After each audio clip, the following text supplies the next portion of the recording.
नमस्कार दोस्तों, प्रणाम। मैं एक छोटा सा देवी गीत लेकर आई हूँ। आप लोग को अच्छा लगे तो लाइक कमेंट सब्सक्राइब कर देना। दुआरा पर आइल बा पुजरिया केवड़िया खोल ए मैया। दुआरा पे आइल बा पुजरिया केवड़िया खोल ए मैया। दुआरा पे आइल बा पुजरिया केवड़िया खोल ए मैया। मैया के माथे बेदी शोभे, मैया के माथे बेदी शोभे। टीका पे मारे लीलहरिया केवड़िया खोल ए मैया। टीका पे मारे लीलहरिया केवड़िया खोल ए मैया। दुआरा पर आइल बा पुजरिया केवड़िया खोल ए मैया। दुआरा पर आइल बा पुजरिया केवड़िया खोल ए मैया।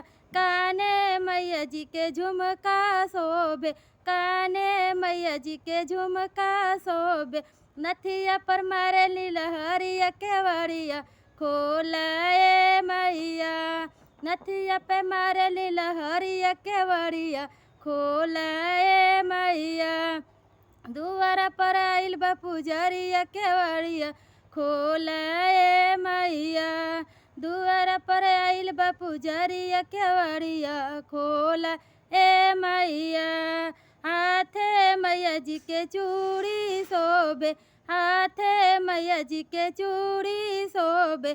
कंगन पर मारे लीलहरिया केवड़िया खोल ए मैया।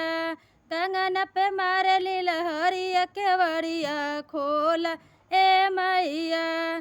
दुआरा पे आइल बा पुजरिया केवड़िया खोल ए मैया। दुआरा पर आइल बा पुजरिया केवड़िया खोल ए मैया।